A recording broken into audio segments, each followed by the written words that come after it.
आदमी आया, वो धनवान था।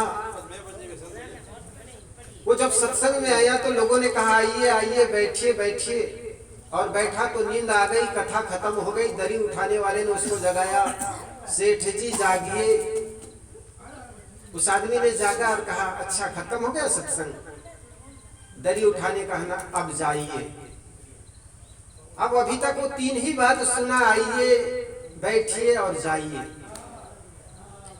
घर गया, उनकी पत्नी कहती है कि आज कथा में क्या सुने, महाराज जी ने कथा में क्या सुनाया। उन्होंने कहा बस कुछ नहीं, 3 बात सुनाए, आइए बैठिए जाइए। उनकी पत्नी समझी ये देह अभिमानी आदमी कल तो जाएगा नहीं। उनकी पत्नी कही इसी को मंत्र समझ और इसी का जाप कर। रात्रि में उनको नींद नहीं आई, 12 बजे उठ करके वही आइए जाइए, आइए बैठिए जाइए, उसी का मंत्र जाप करने लगा। जब सत्संग में सो करके आया है तो रात में नींद कहाँ आए। रात्रि में उनके घर चोर घुसा और वो मंत्र जाप कर रहे हैं, आइए। चोर ने समझा ये मुझे देख लिया। उन्होंने देखा आइए बुलाया तो चोर ने समझा मुझे जान लिया। उन्हें दबे पांव पीछे लौटना शुरू कर दिया। उन्होंने कहा बैठिए, तो उनको पक्का पता हो गया कि मुझे ये जान गया है, तो दौड़ने लगा पीछे थोड़ा सा। फिर सेठ ने कहा जाइए, तो उनको लगा सेठ जान गया है, अब मुझे जेल में डलवा देगा। उन्होंने जो कुछ पैसा वैसा रखा था उनके पास ले जा करके रख दिया, कहे सेठ जी माफ करना। सेठ ने समझा इतना अच्छा मंत्र कि आज पहली बार ही इतना नोट मिल गया।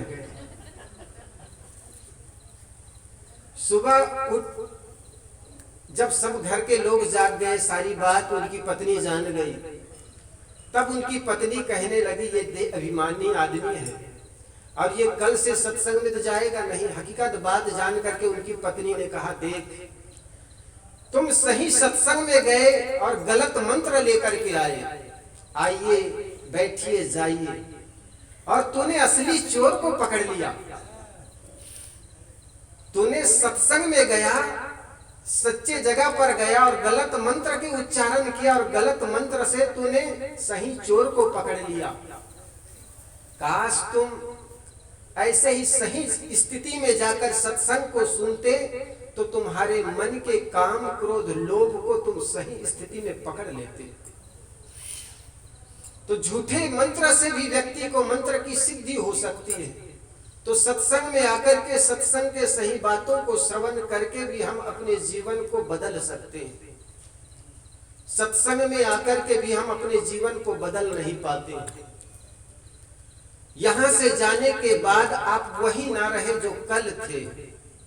लोगों के साथ ऊंची आवाज में बात करते थे, घर में कौवा भी बैठना बंद कर देता। सबके साथ प्रेम का बर्ताव करो, सबके साथ मीठी वाणी का बर्ताव करो। वचन तो सबसे मीठा बोल, वाणी का बान बुरा है। जिसकी वाणी में मीठापन है उसको सारा जगत चमन है। फिर मन चाहे तो डोल रे वाणी का बान बुरा।